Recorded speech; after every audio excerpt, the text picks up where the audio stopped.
Welcome back. As the sun bears down on Colonial Days, Brittany Matika explains how fairgoers are looking to beat the heat and stay safe in the sun. Colonial Days is continuing on into the weekend, and temperatures are expected to keep on rising. We need to look at ways to avoid heat exhaustion and heat stroke while we're out enjoying the Midway and the other attractions. Heat stroke is obviously heat-related incidents. It's the more serious of the two. You could have like a loss of consciousness. You could be feel paralyzed a bit to one side of your body. You could have a bizarre level of consciousness, and you don't have as much sweating as you would with heat exhaustion. Heat exhaustion is more common, and symptoms include feeling nauseous, dizzy, headaches, muscle cramps, and fatigue. Both are caused by prolonged exposure to the heat and your body's ability to regulate its own temperature. Fairgoers are already aware of the rising heat and are taking precautions to avoid getting ill. Definitely the best thing to do is drink a lot of water. I mean, with the high temperatures we're getting and the hard work, it's definitely the best to drink a lot of water. Find as much shade as we can, lots of water, get inside for nice ice cold beverages. She's pretty new, so as much shade as we can give her is the best, and keep her nice and cold. There are lots of places at Colonial Days to get out of the sun and cool off. Well, if you're feeling too bad, the first aid teepee, we have air conditioning in there, and in the stockade by security and during the booths and stuff like that, there's places you can cool off in there. To beat the heat, make sure you're taking frequent breaks out of the sun in a shady spot or in an air-conditioned building. As well, don't forget to stay hydrated. Cheers! Brittany Matika, Newcap News. The Community Youth Center and the city are teaming up to remove graffiti in areas surrounding walking trails of Lloydminster. The partnership started last year because of complaints from residents about graffiti along bike trails by Anniversary Park. Talking to the residents, there was some recommendation that, hey, is there an opportunity for us to work with the youth in the community in order to address some of the graffiti that was out there. The target for this year's cleanup is up to 15 properties located between 36th and 31st Street. So far, the youth have addressed 4 properties. The true value comes from the experience that the youth have and in being able to come out, participate in the community, do something productive, and the feedback that they get. The properties painted so far have stayed graffiti-free, and future cleanup dates are scheduled for August. Well, a year ago, we followed Jared Russell's journey through the Great Cycle Challenge, where he fundraised more money than anyone else in Canada.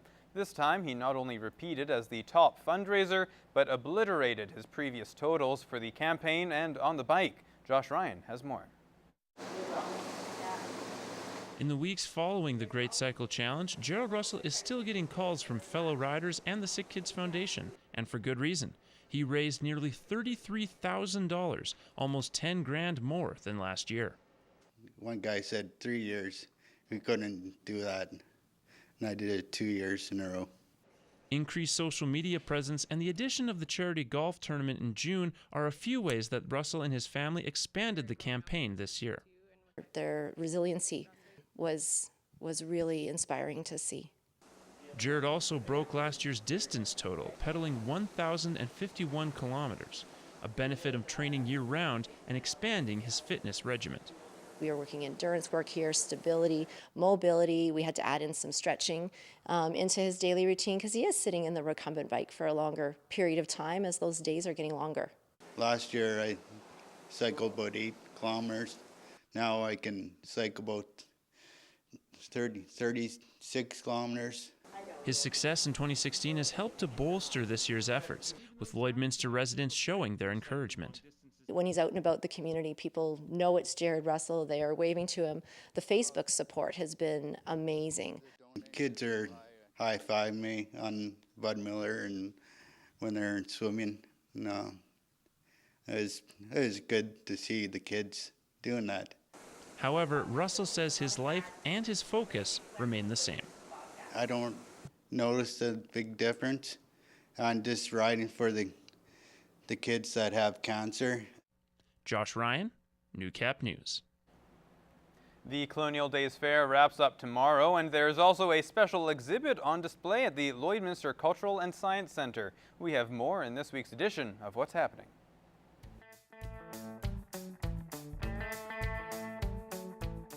Well, we're just past the halfway point at Colonial Days, and that means you still have time to come on down and enjoy all of the food, the rides, the egg shows, and you'll even be able to see a miniature horse show tomorrow, Saturday at 9:30 in the morning, followed by a demolition derby at noon, and to wrap up the fair, Charlie Majors playing at 9 p.m., followed by fireworks. And a little piece of history is here in Lloydminster. Anne Frank, A History for Today, is an exhibit on loan from the Anne Frank House in Amsterdam, and it's right here at the Lloydminster Cultural and Science Centre. It features writings from Anne Frank's journal, as well as images of her family to highlight the dangers of discrimination and the importance of freedom. And amidst all of the excitement of Colonial Days and the summer holidays, why not kick back and relax while listening to some cool tunes by Van Morrison? You can get his latest album, Keep Me Singing. It features songs like Let It Rhyme and The Pen is Mightier Than the Sword. And all you have to do is send us your name and daytime number to tvcontests@newcap.ca. And as always, we'd like to thank John at Universal Music Canada for setting us up with the music. If you still have room in your calendar, then why not come right on back to the Lloyd X grounds next weekend for the 18th annual Canadian Junior Angus Show. Well, whatever you choose to do this week, I hope you have a good one. I'm Brian Lentz, and that is what's happening.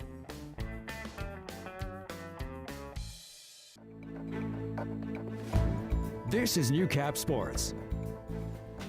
Well, to say the Northwest Prairie Pirates season hasn't gone their way would be a huge understatement.